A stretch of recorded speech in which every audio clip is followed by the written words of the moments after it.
The power of self-awareness. Everyone, whether they present symptoms of ADHD or not, can benefit from observing their own patterns of behavior. By recognizing triggers and patterns that are less healthy, we can take sensible steps to improve our lives. Of course, however, it is particularly important if you've been diagnosed with ADHD, because there is more of a necessity to put strategies in place to manage your symptoms. Think of it this way. When forming a strategy for anything in life, it's important to be as informed as possible to make the strategy a success. A strategy for a project that overlooks obvious complications and potential flaws is not a particularly good strategy. The same applies to strategies for managing your symptoms of ADHD. The only difference is that it's your behavioral patterns and triggers that you need to be informed about. You may find that a little self-reflection can be incredibly empowering. Understanding your own triggers and patterns of behavior can be a little bit like a superpower, allowing you to control and harness your psychology for a happier, more productive life. If you have ADHD, you can also look at your patterns of behavior to gain a better understanding of your condition. In the last chapter, we noted that there are broadly 3 types of ADHD: predominantly inattentive type, predominantly hyperactive impulsive type, and combined type. When reflecting on your own patterns of behavior, you may be able to recognize the exact variant of your condition. For example, when you procrastinate, and we all do it, what form does your procrastination take? It may be that you excessively daydream or get distracted by tangential subjects that swallow up your time and attention. If so, you are exhibiting more of the symptoms of predominantly inattentive type. This is important because your type of ADHD informs what strategies are likely to be helpful. For example, if you're struggling to keep focus on a big project, you can use the Pomodoro technique. The Pomodoro technique asks you to commit to focusing on your project for 25 minutes and then to break for 5 minutes. This is one cycle. After the 5-minute break, you then commit to another cycle.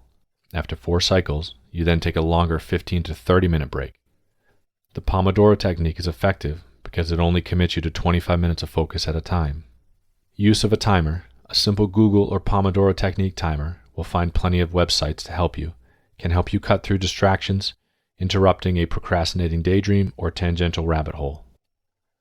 By contrast, let's consider another way that you might procrastinate. Maybe you visit the bathroom, even though you don't need the toilet. You might find yourself excessively fidgeting or tapping your foot against the floor. Alternatively, you might find that you procrastinate by starting a conversation with your work neighbor, enthusiastically chatting away while your project gathers dust. If this describes your own patterns of behavior, you're exhibiting symptoms of hyperactivity, impulsive type ADHD. Again, this can inform your strategies a little better. Think about when you are at your most productive, or when you are most likely to procrastinate. You might find that you are more productive after lunch, especially if you were a little more active at lunch. If you can incorporate physical exercise, even if it's just a brisk walk, into your routine, you might find yourself less likely to procrastinate.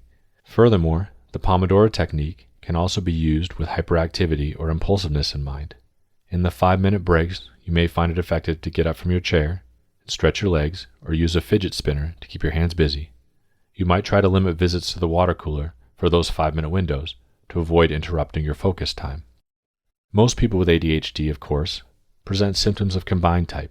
This means that you'll have symptoms both of inattentive type and hyperactive impulsive type. However, this doesn't mean that you can't tailor strategies to your specific symptoms.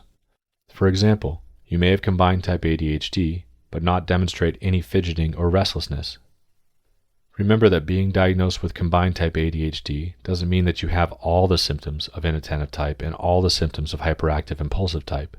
You will have a scattering of symptoms from one type and a scattering of symptoms from another.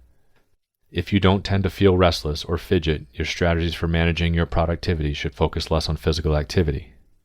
Though it's important to understand your particular type of ADHD when thinking about yourself and potential strategies for managing your symptoms, it's okay to think at the level of symptoms alone.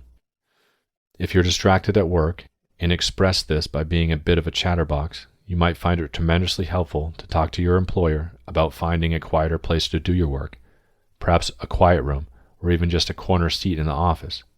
If your main problem is distractibility, then it may be helpful to see if it's possible to program your phone so that all calls go directly to voicemail.